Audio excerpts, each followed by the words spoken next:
Christians. They're Christians. Right? And European power, they always have done that. They always have told us, no, listen, you think you suffer, but look at the African, they suffer more, so you should be happy about us. I've been telling on this show, in my own youth, in my own high school, they used to give us plate of rice, plain rice. And they said no, they took our normal food to Africa. Because normally, every day, they eat only rice. So us, we should suffer the pain of Africans that only eat rice. So we grew up thinking, Africans are terrible, it's very bad what's happening that side. We should be happy about ourselves. When we were not happy about ourselves, but they use Africa like this, right? So Trump is doing the same thing. Trump is using Africa for his own political needs, which is to tell his people, and especially the poorest, that they are suffering for a good reason, which is to protect Christianity worldwide, right? Now, going back to Nigeria, I want to say on record, and this is very important because I am a Christian myself, right? I want to say on record that the people that are fighting in Nigeria, right, Islamic State, especially of Nigeria, the jihadists of Nigeria, they are Muslim. Yes, it is true. It is true that those are Muslims. But who do they kill first? All the Muslims. Yes. So there is killing in Nigeria, and it is not new. It is not new. Boko Haram and all that. We know those stories since 2009, since 2007. There is an insurrection in northern Nigeria, but it's mainly Muslim killing Muslim. It is mainly Muslim killing Muslim. Is it in the Sultanate of Sotoko and the Emirate of Kano? It is happening there, and it is Muslim fighting other Muslims. So yes, some factions of them sometimes attack Christian church. This is true. There has been Christian church attack. But there also has been Christian church attack in Ituri, in Kivu. Do we hear Trump speaking about it? No. Right? So what we need to understand is when you have an Islamic State attack or Boko Haram attack, they first attack Muslim. Because Muslim knows first that those guys are lying. That they are not telling the truth. Because Muslims are not supposed to fight the jihad by killing people. Right? It is clear in the Quran. So Muslims fight them back. Same in Burkina Faso, by the way. Those guys in the north of Burkina Faso and north of Mali, they claim they want to impose the Sharia, right? But Muslim Sharia law. But Muslim leader of Bamako and Ouagadougou say no. Listen, the Quran doesn't say that. Not everyone should do the Sharia, right? So those extremists, those radicals, they first kill Muslim. So that's very important to understand that, because in Trump narrative, it's like Muslim kills Christian, and so therefore Christian should kill Muslim, or it should be one winner, one loser. It is not like this. The loser are all the Muslims. The loser, when there's radicals that comes to your community, are always the community, not the people that attack it. Yes. System. And the capitalist system, as our brother Ayo Kimathi says, is working for only one type of group of people. The extreme capitalist bourgeois of the world, who are just 0.01% and enjoying all the wealth in billions. And getting way much more than their own fathers or grandfathers. Rockefeller, the son of Rockefeller, is richer than Rockefeller himself. Exactly. Back in the days. Yes. And how are they doing this? African minerals. And so, as Pan-Africanists, if the President of the United States says he wants to land forces in Nigeria, why are we not seeing that as the next colonial move? Why are we not threatened that this is colonialism coming back? 100%. It's not even neo-colonialism now. It's direct colonialism. The old version. Direct one now. Going to Nigeria. Yes. Direct colonialism. Direct colonialism is back. Because they are very desperate. Okay, Professor, in today's world now, is it feasible for Donald Trump to attack Nigeria now? Because I was talking to some Nigerians. You have to speak. Yes. Very good. Let me moderate, my brother. Keep quiet, keep quiet. You will come and talk. I will give you a time, you will speak. Don't worry. Organize your minutes, you will speak. The question goes to Professor. In these material times, is it possible that America can really attack Nigeria? Yes, it is very possible. It is very possible, and it is going to happen. In the resistance for 20 years, in order to resist, they created those coins full of gold that were called the Kruger coins. Kruger coins. Until today, those Kruger coins are very valuable. In 2025, if you have a Kruger coin, you're very rich because it's pure gold. Yes, this back up your economy. So that's also what Gaddafi wanted to do. Yes. That's also what Gaddafi wanted to do. But both the white that fighted imperialism or wanted their own imperialism and fighted the British, they did that strategy. Gaddafi did that strategy. So definitely the next guy that is going to come and say, no, let's do this, is going to threaten the world economy. And that's Traore. Okay, guys, let's end up with my trip to Ouagadougou. Please. There is an organization called ADI, African Diaspora Development Institute, ADI. African Diaspora Development Institute, ADI. It is an organization headed by Dr. Arkana Chihombori from Zimbabwe. Now, this organization, together with the Traore, are working on modalities of settling over 70,000 diasporans of African origin. You know? I was there myself, Professor Alenyo. I witnessed the documentation, the paperwork. They bring the passport size photo. The Minister of Foreign Affairs, Internal Affairs are working on their paperwork documentation, taking their names. Some of them even are adopting African names. You know, when they go there, they are baptized with just like what we are. Just like what we are trying to do here, Professor. When we say let's pick a day, we denounce all these English names. Ouagadougou is already adopting, some of the people coming in, those diasporans are adopting Burkinabe names. But you guys have done it. And they are, let me finish. The problem is you interject.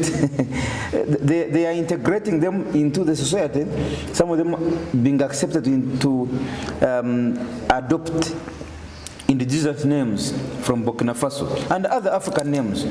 They are being allowed to change names from their passports and birthday and so on to adopt new names. This is an activity that has so far taken 3 weeks. I was there, I witnessed it. It's not a hearsay, I saw it. People from the Caribbean, Jamaica, Kingston, Jamaica. I have some friends right now from Jamaica. Actually, I'm going to Jamaica next year. Yeah. Next year I'm going to Jamaica.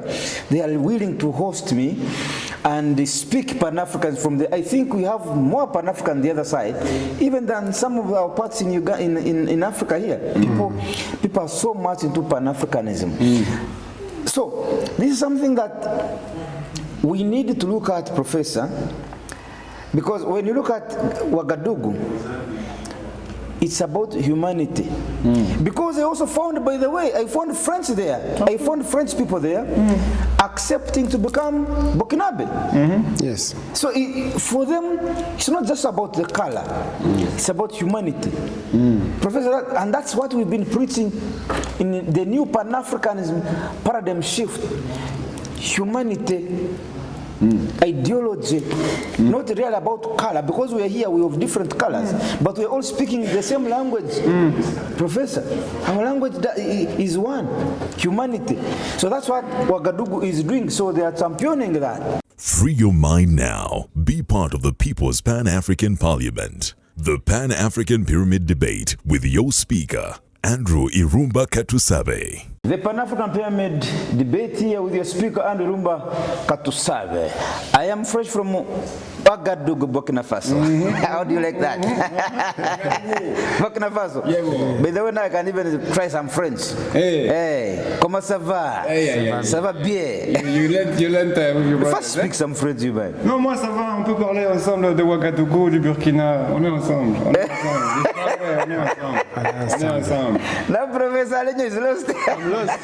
Non, moi aussi, je parlais français. That's beautiful. Africa is finally real. Yes, very good. Yeah, so the panel is full here. Comrade Thomas Safri, a freelance journalist attached to the SPY Uganda and attached to the research desk of the Pan-African Pyramid here in Kampala, not in France, in Kampala.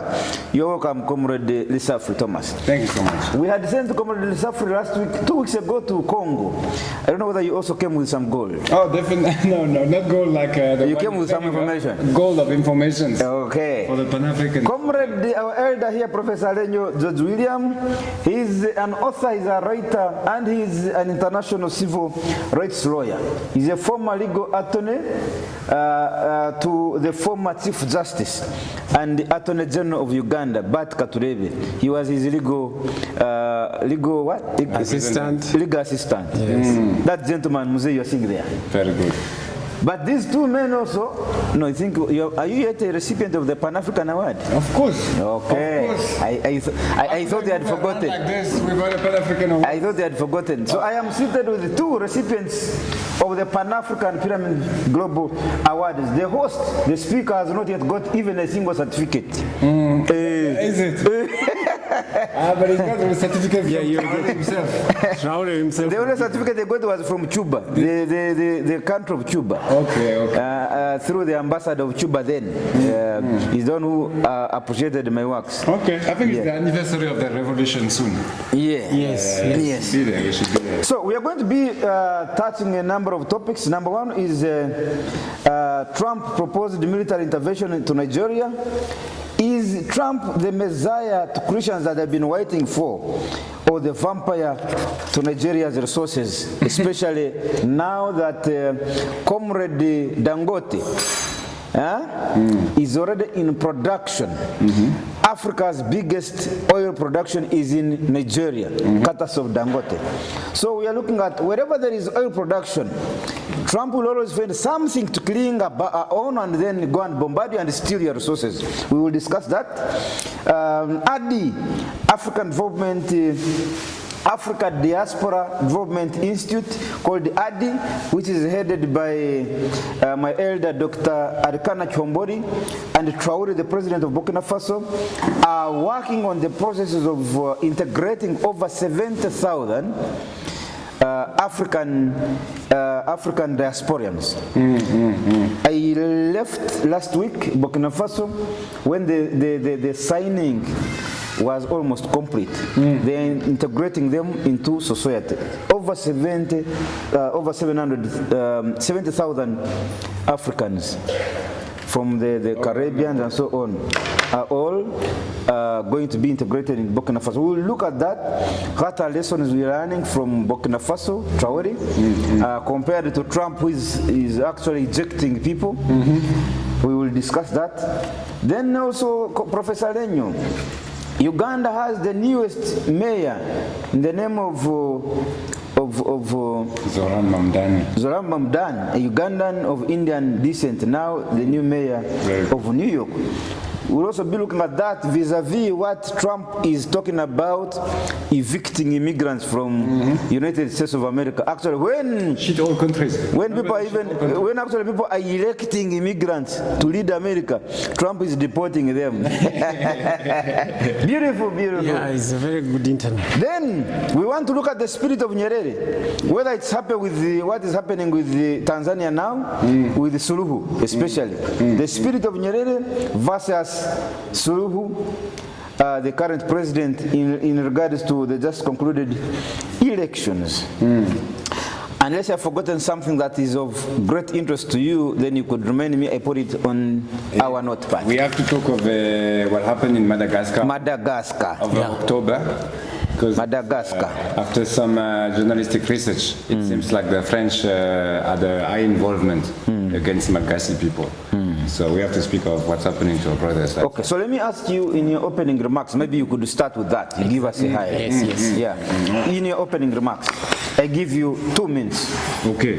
It has to start in 2009, where French President Nicolas Sarkozy, that for most of our followers will know that he's in jail right now. He has been jailed Sarkozy. this very same month of October because he got financed his political campaign to get elected by Gaddafi, right? So we know that Gaddafi gave 50 million to Nicolas US Sarkozy dollar. as a trap Hey. to control him during his presidency. So French justice system have said, no, this is corruption, this is not happening, you go to jail, right? So the man is sleeping in jail as we speak. The very same man put in power Rajoel, the president of Madagascar, in 2009, in the same goal of receiving tenders and money so he can get money to get elected again and again in France, right? He put in 2009 Rajoel. In 2014, there is a revolution in Burkina Faso, the country of your brothers, right? There's a revolution in Burkina Faso. That revolution will kick out Blaise Compaoré. The French decide to exfiltrate Blaise Compaoré outside of Burkina Faso when his people are asking for the trial of Thomas Sankara. Burkinabe people were asking for the trial of Thomas Sankara, which Blaise Compaoré had to sit. And the French decided to take him out of Ouagadougou with their special forces, sending them to Ivory Coast, right? In 2025, we thought this is done. We thought this type of France-Afrique politics is over. It was not over.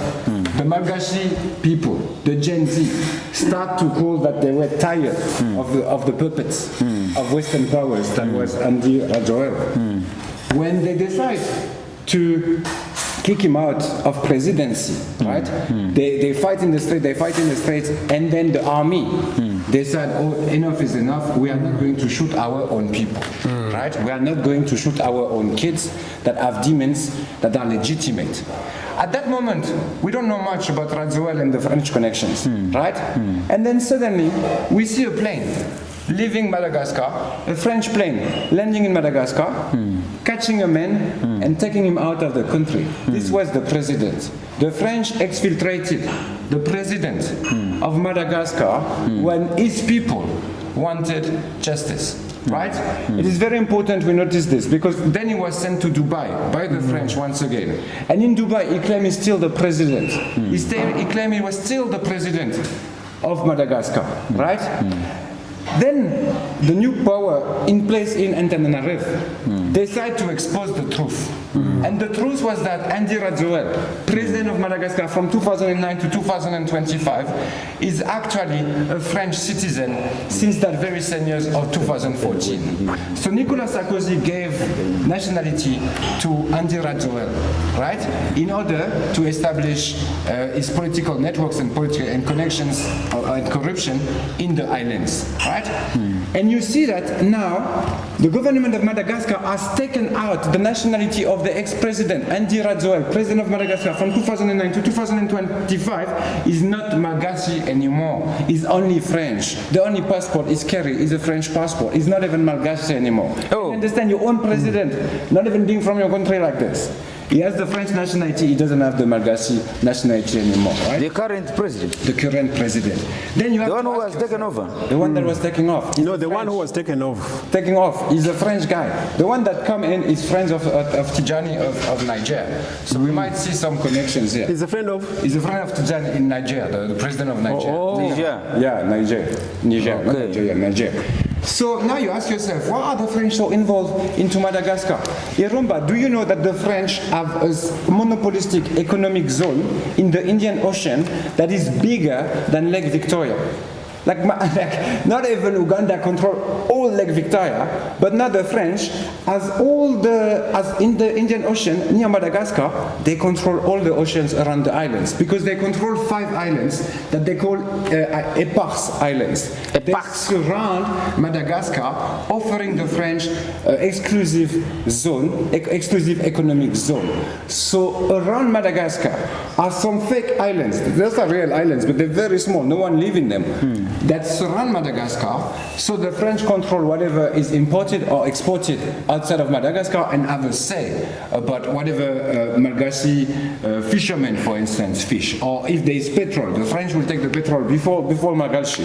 So you have to look at the situation in Madagascar because it is very important to understand how the France-Afrique systems, based on politicians that are corrupt in France, help and works out against the people of Africa themselves. And so obviously President like Traore have understood this, but it is very important we understand that in 2025, they were a president of an African nation, of an African country that were French, and he's not the only one. If you remember last time I came, I exposed President Doumbouya. President Doumbouya of Guinea is also a French citizen, and being a French citizen is okay. But if your constitution allows it, if your constitution allows you to be president with two nationalities, then it is okay. But why are you hiding it? Why are you trying to pretend? Why are you coming out in front of the camera and saying you are against the French, but in reality, your own wife is French, your passport is French, and your own son and daughter study in France. It is a problem, understand? So this is why we are calling for more transparency in these situations, where presidents that doesn't seem to have the credential, because Andy Rajoel was a DJ. He was a disc jockey. Yes. He was playing music in Madagascar before he became president. Professor, do you understand such things? Yes. Is it possible in Uganda that we have a DJ or an artist, chameleon, right? Could he become president? Does the chameleon? It would make no sense. It would make no sense, right? You need to have some political credential. You need to have some. No, those are puppets. Those are puppets. They come as puppets of the West. They got their power from external powers, not from their own people. We want leaders that have power from their people. That's what we want. Okay. So thank you. That's what I wanted to start expose with. there. Yes. Okay. And he has a bank account at Rothschild. So most of his money that he stole from Madagascar is in a bank account in Paris in Rothschild Bank. Okay. That's also something. Okay, let's go. Professor Alenyo William, your opening remarks. Anything that is of interest for the last week? Well, I'm very happy about the opening of these discussions by what happened in Madagascar. And you began from 2009. But for me, I want to begin the events in Madagascar from the return of the Malagasy king. Okay, yes. You remember that event? Yeah. I think, as you know, I think that thing gave a lot of ground-shaking discoveries, so that the Malagasy people began to discover who they are when the skull of their president taken how many years ago? 2009 to 2025. Yes. It's very too long. Very long, but the head comes back. There is a national committee to receive the dead king's remains, and then the Malagasy people rise. And I think this is, to me, a matchstick in the liberation of Africa from Dar es Salaam. Just in front. Yes, they said we are also not going to shoot our people, which means that if certain foreign powers had not interfered, the coup would have taken place in Tanzania also, the people, the Gen Z, like Madagascar. But we now see that there is an international criminal court report that has begun to investigate who actually killed on the streets of Dar es Salaam.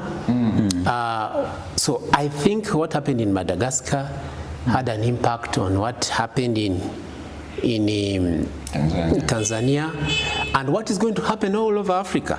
This, Mr. Speaker, relates to what is happening in West Africa, where the president is threatening direct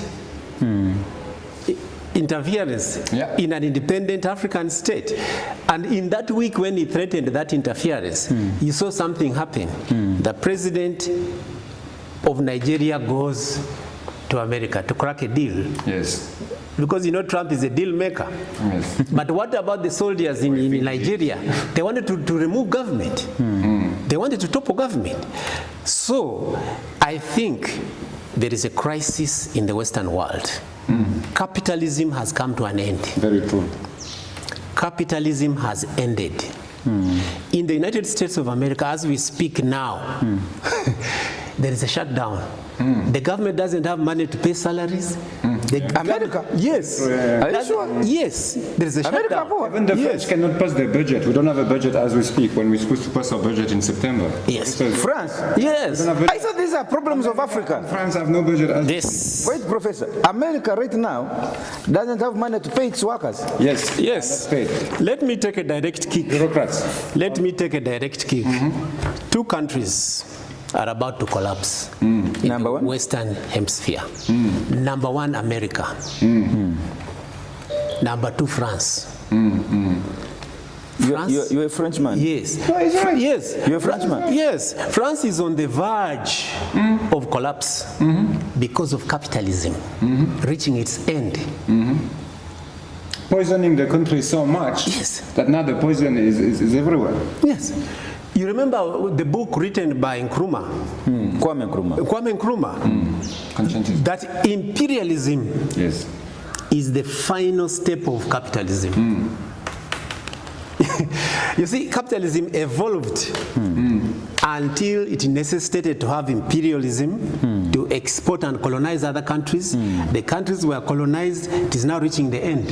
Very true. Capitalism is a cannibalism. Capitalism eats the flesh of humans, their soul, Cannibalism. and their body. It's a form Capitalism of is Capitalism cannibalism. is a cannibalism. It eats resources, it eats the bodies of humans, especially blacks. Yes. It prefers to eat blacks than to eat white, but it will eat white as well, ultimately, Eventually. as Professor says. Yes. You know, you look at Trump. Trump coming to Nigeria to threaten Nigeria. He's looking for deals. That was our main topic now. Yes. The military intervention. Yes. Proposed. Yes. You So are going because I'm also reviewing it and leaving it at that, I think we shall start with it. No, you can begin with it. Okay. Go full throttle now. If I now can begin on it. Go full throttle. Trump's daughter, the daughter of President Trump, lives in Nigeria. Who is that? The daughter of Trump married to the Lebanese Oh, the Lebanese envoy. envoy and the Lebanese businessman And in African Nigeria. Lebanese, not Exactly. from Lebanon, African, West African guy. You know him. And so Trump's daughter lives in Nigeria, in Lagos. There's money there. I'm bringing the ball back home. Yeah. No, tell us. Go full throttle. Yes. So you see, and why is he threatening Africa? It's the same reason he's threatening Venezuela. Oil. Okay. Yes, very true. Do you know that Venezuela has the largest reserve of oil in the world? That tiny island. Are you sure? Yes, that tiny island. Google. Venezuela. It has the largest reserve of oil in the world, bigger than Saudi Arabia. Now, the American people have finished the oil in the Arab world. Arabs are over. The Arabs are over. Their wealth is over. But they're busy with our gold. Yes. That's real. Exactly. So, the only petroleum left now, Venezuela. And Iran. Iran, they don't. Yes. This one also. Now, you know, so is it a surprise that the warships are in Venezuela? They're not. Then the warships have also got to go to Nigeria because the richest African nation in oil, petroleum, is Nigeria. And it's now Purified. processing its own oil. Processing it. Because Aliko Dangote. Aliko Venice get Dangote. off. And he said he's on to America. Yes, Tankers. purified oil. Yeah, so the best In other words, from Lagos to New yes, in other words, the oil goes and can be used in petrol, in vehicles immediately. So, there is nothing Trump has got to say about Christians being killed in Nigeria. There is nothing. He wants oil. America has always wanted the world's oil. Yes. This, therefore, is the time for Africa, the Latinos, to unite and face America. America is a nation in decline. It's collapsing, Right Honorable Speaker. Actually, before the end of 2026, the economic hardships of America will have come to the fore. They are going to go back to the Europe of the 1800s when they were open plunderers. They were open plunderers on the African continent. robbing Africans by gun, under gunpoint. They took our raw materials under gunpoint because capitalism has now reached the final point. And I'm glad my brother here is a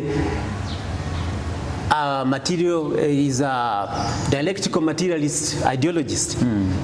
You agree with me that the poor of France are the same with the poor of Africa. They are controlled. They are controlled and they have been made poor by the capitalist system. And the capitalist system, as our brother Ayo Kimathi says, is working for only one type of group of people, the extreme capitalist bourgeois of the world, who are just 0.01% and enjoying all the wealth in billions. And getting way much more than their own fathers or grandfathers. Rockefeller, the son of Rockefeller, is richer than Rockefeller himself. Exactly. Back in the days. Yes. And how are they doing this? African minerals.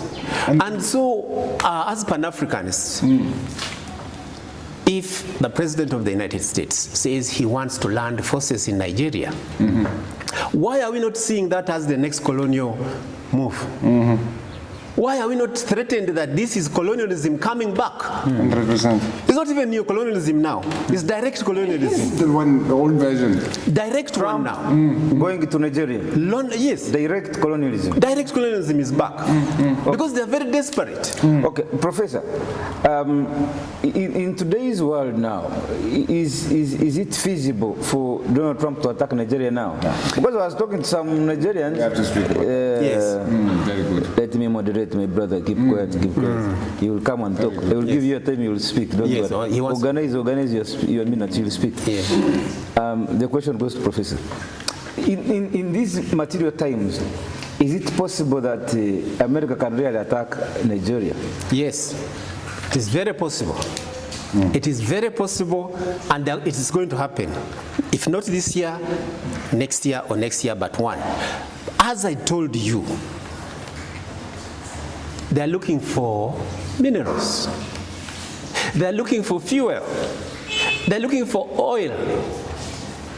You see, when I was a student, master's student in Nottingham University, when the invasion of Kuwait was launched by George Bush, and we had some Arab students on the campus, and they said, you know, America is a civilized nation.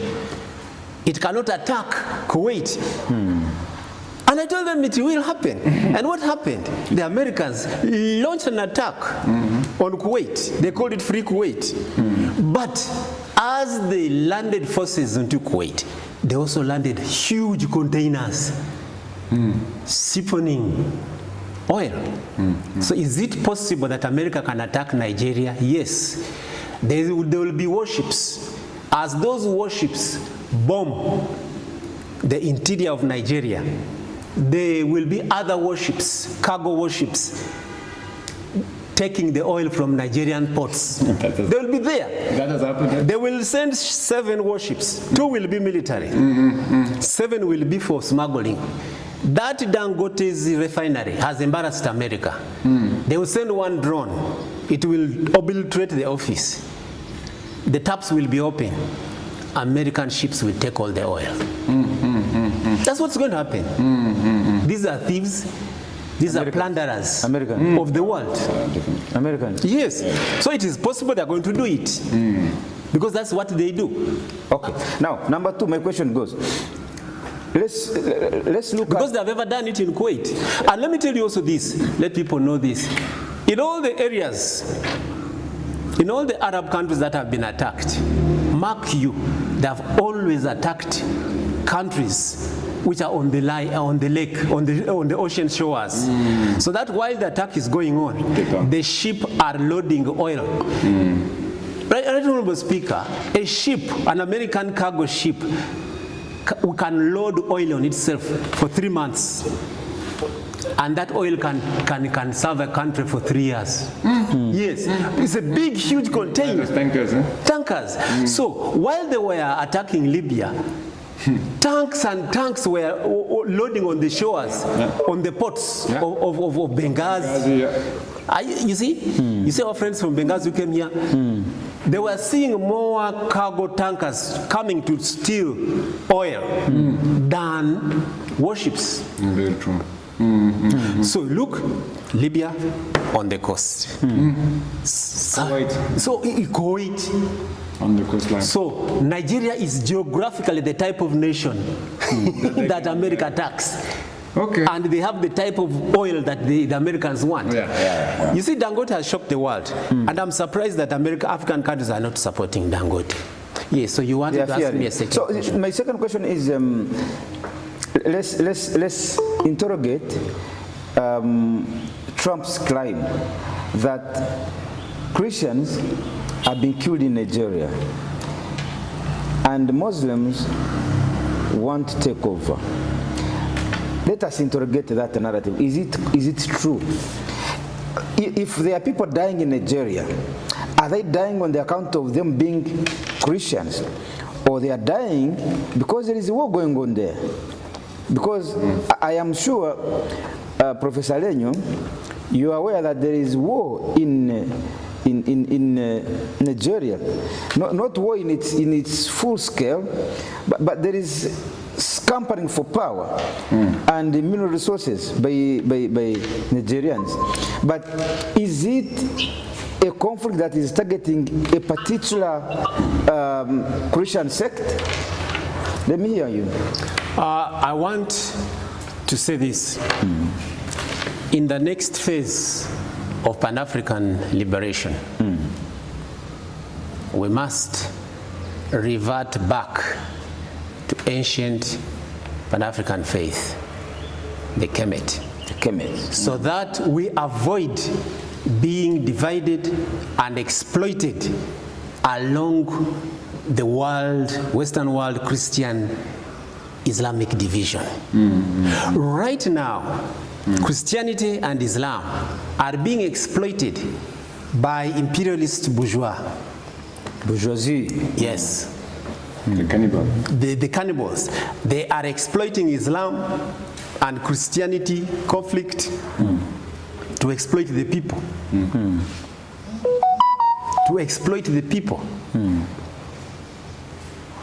So is it true, you've not answered my question. I want us to be on record. Is it true that there is mass cleansing of Nigerians on account of religious segregation? It is not true. It is not true. Because that's Trump's problem.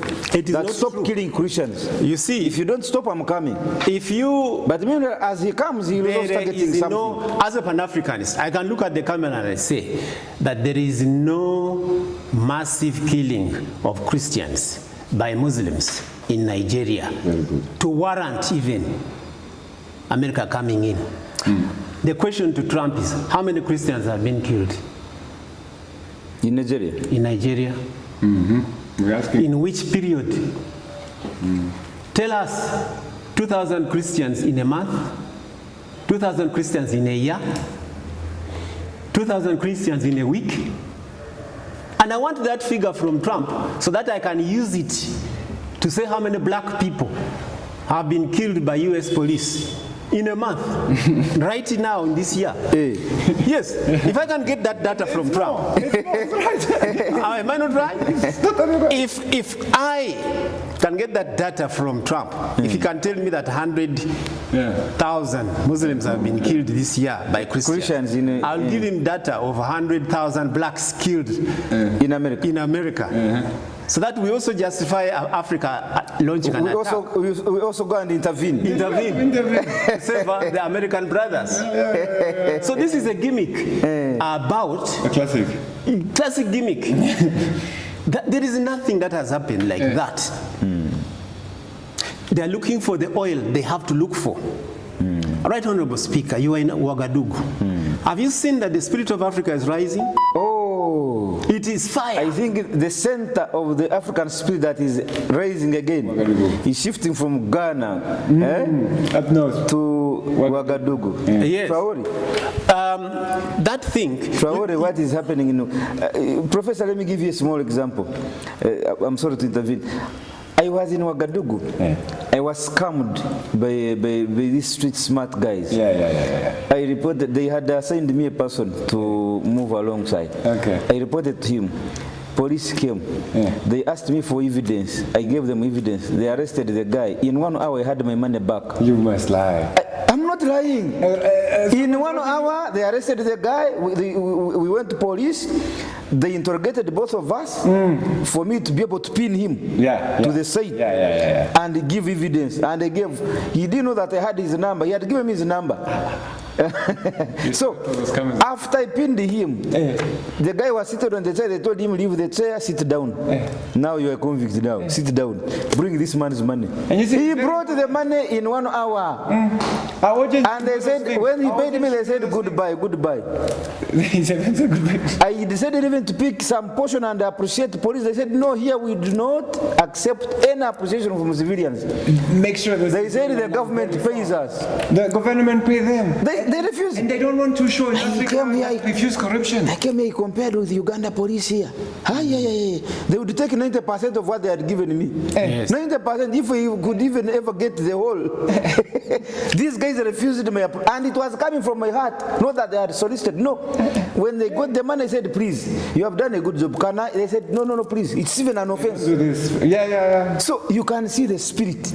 An African spirit. Go ahead, Professor. I wanted to wind up, then I bring you Comrade Lisafri. Yes. I wind up on Nigeria. So, the biggest problem they are working on is that Dangote's oil refinery, which is a shame. You remember the liberation of Africa now is on raw materials. If we can purify our gold, our coffee, our milk, our coal, everything purified, uranium, we are going to collapse the Western economy without shooting. Very good. Very much. And then, yes, France, America, they are collapsing soon. Even China. China is not collapsing. China cannot live without African minerals. Yes, you know the economy of China, why I agree with Lesafri. I watch them on one thing. Sometimes I would rather have these white people from Europe than Chinese.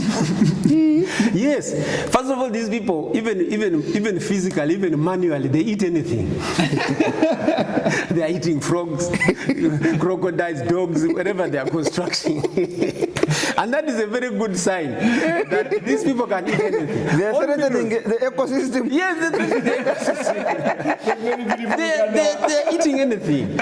And the Chinese, much as the Europeans came here and took our minerals, they are going to even scoop our soil. The Chinese, yes. So, where I sensed that the I've been seeing Maponga has been fighting with Chinese in Zimbabwe. Yes. They are taking everything. When I was doing research about COVID, I discovered that the Chinese discovered COVID issues 30 years. 30 years before COVID broke out. And yes, COVID-19. Yes, COVID-19. But they had discovered it. So there is a tree called rosemary. Rosemary? Yes, in Africa. It is the one from which the vaccine is made. Yes, so I discovered, you Google, the Chinese, they were taking the roots of rosemary. They were taking the branches of rosemary. They were drying all the leaves and flowers of rosemary. They dried and taking them away. And taking them to China. So when the Chinese want a tree, a plant, they take the plant from the roots, stem, leaves, flowers. You look at the Chinese export of rosemary. Kumbe they were stockpiling. When the Chinese slaughter a duck, see what they do. Even the intestine is eaten. Everything is eaten. The eyes, the heads, feet. So what the Chinese are going to do to the economic wealth of Africa is going to be unprecedented. Because at least the Europeans, they were taking timber, taking some gold, but the Chinese, look at what they did here in Luera. Are they not making the best tiles here? But you see the economic system, they scooped all the sand up to who knew that sand is also an economic material? Yeah. So if you want to know what is important, take a Chinese to your village. I will tell you. At midnight, you'll find that he's looking for pythons in this area. Professor Alenyo William, thank you so much. Comrade Safri, the next 10 minutes are yours. Let's begin with the Nigeria. Listen, Trump. We are very we have also to understand Trump within the angles of his own politics, right? So Trump is impoverishing the poor Americans. It is very clear that the poor Americans are getting more poor under the Trump administration than any other administration, mainly because with his tax war, he creates inflations, right? So the normal Americans feel that now the pain of inflation, which means that he cannot buy what he used to buy before, right? So Trump has to speak to that segment. He has to tell them something. And Trump is clueless about Africa, guys. Me, I really believe that he has no clue what's going on here. He probably didn't even know Nigeria before. Maybe he knows because of the oil, but very few knowledge, right? And so suddenly, he realized that Nigeria is a country with Christians and Muslims.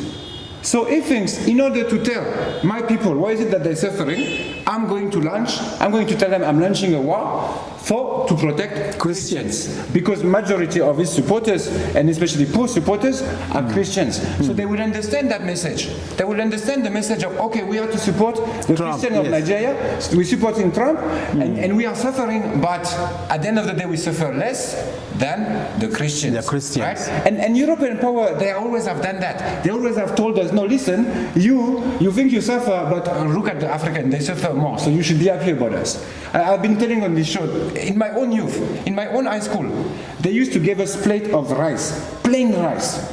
And they said no, they took our normal food to Africa. Because normally, every day, they eat only rice. So us, we should suffer the pain of Africans that only eat rice. So we grew up thinking, Africans are terrible, it's very bad what's happening that side. We should be happy about ourselves. When we were not happy about ourselves, but they use Africa like this, right? So Trump is doing the same thing. Trump is using Africa for his own political needs, which is to tell his people, and especially the poorest, that they are suffering for a good reason, which is to protect Christianity worldwide, right?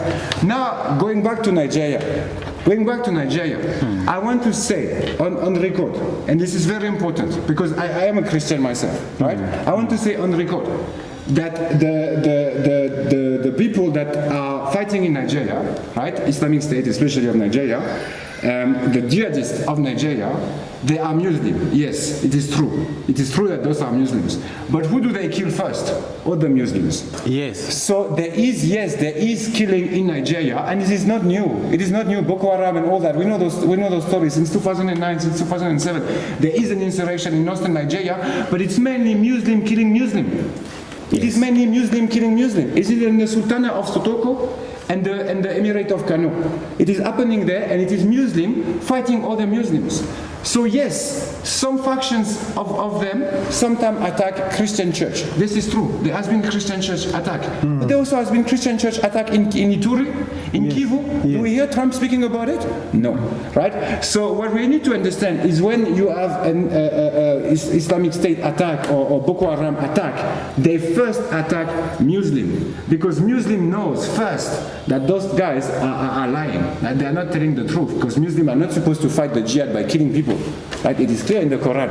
So Muslims fight them back. Same in Burkina Faso, by the way. Those guys in the north of Burkina Faso and north of Mali, they claim they want to impose the Sharia, right? But Muslim Sharia law. But Muslim leader of Bamako and Ouagadougou say no.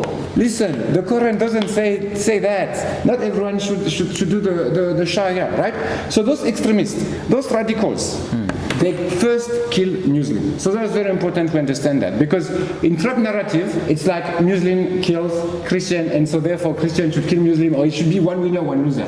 It's not like this. The loser are all the Muslims. The loser, when there's radicals that comes to your community, are always the community, not the people that attack it. Yes. So I want to say that on camera, because also as a Christian, we have to also say that Muslims are being killed, right? And it is not okay.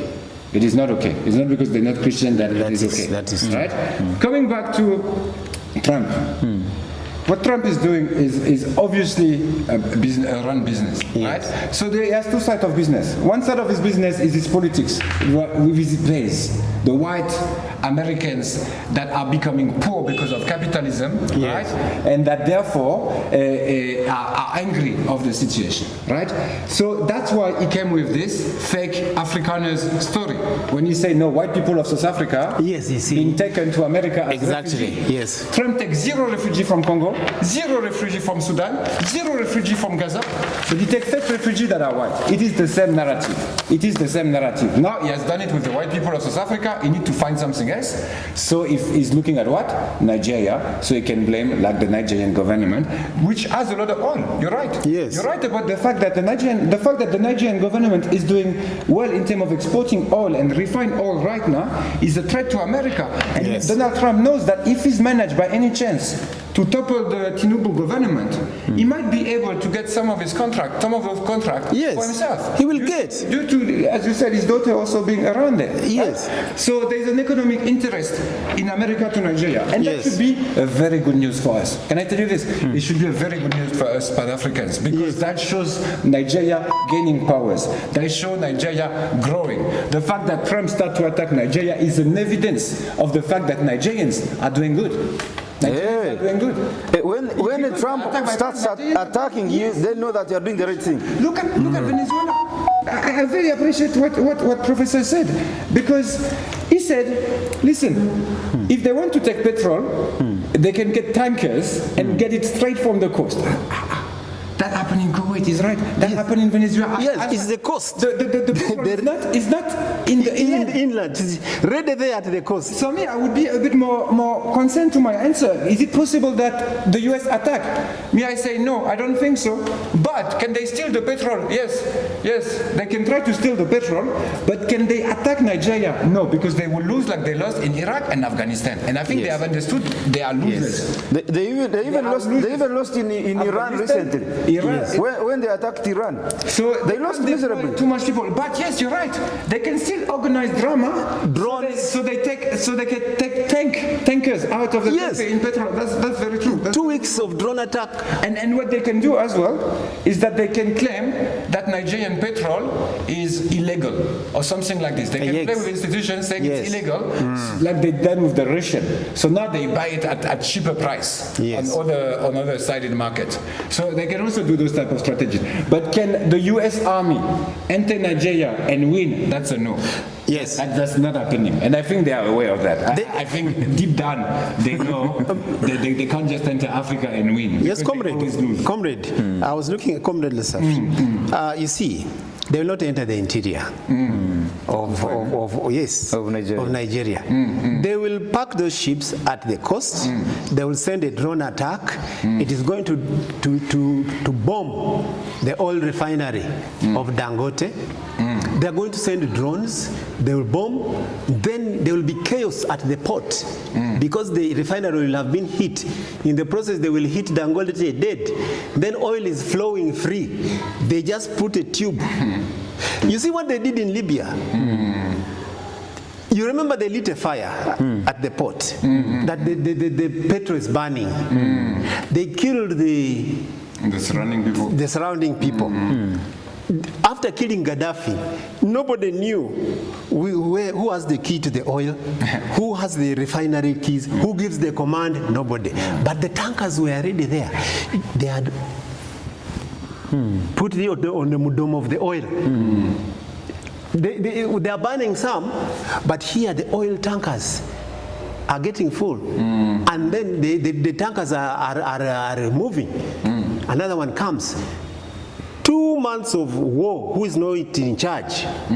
Too much oil has left the country. It is very easy to bomb. That's why the Nigerian president rushed there. They're going to bomb him in the bunker. But while they have bombed him, what's happening to the oil? You see, when they were bombing Iran, we didn't ask what's happening to the oil. Can I ask a question? Yes. Because there's two stories we're hearing. In one story, it's about the oil of Nigeria, which we understand is key to the capitalist cabal.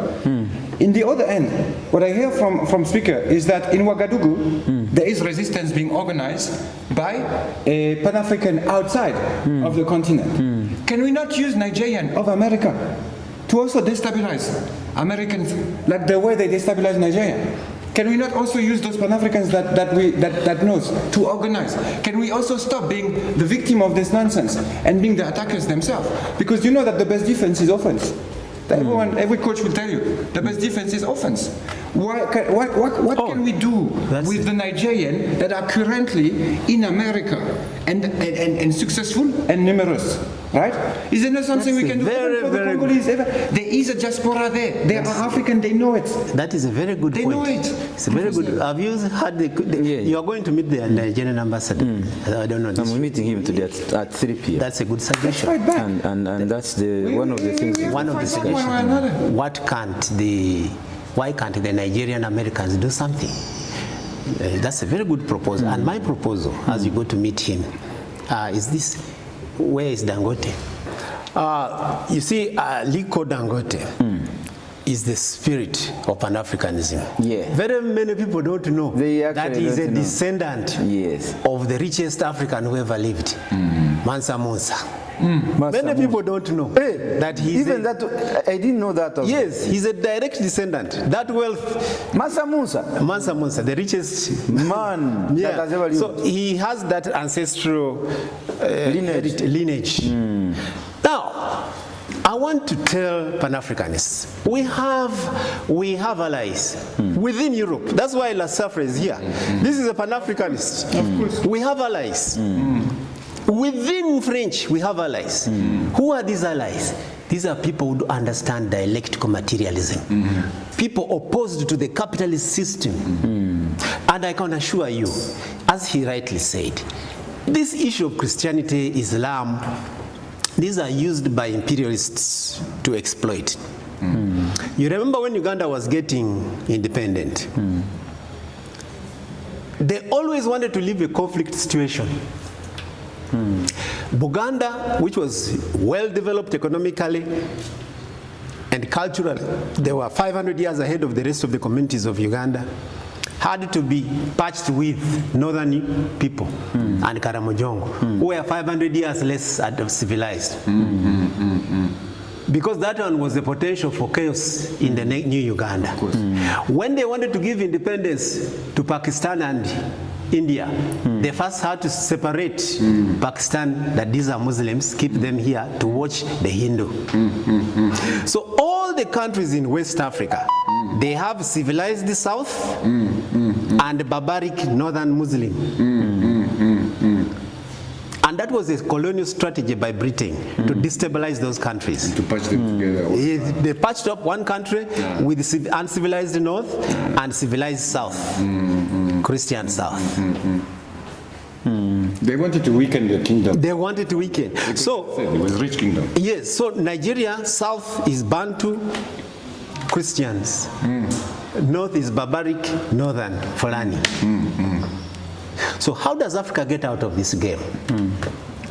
Right, Honorable Speaker, Africa should get out of this game by avoiding reference by colonial religions. And you already have that. You remember when you told us you are going to lead us into a crusade to denounce our Christian and Muslim names? So that we remain pure Africans? And I'm serious about it. And that this is your answer. You have the answer. Free your mind now. Be part of the People's Pan-African Parliament. The Pan-African Pyramid Debate with your speaker, Andrew Irumba Katusabe.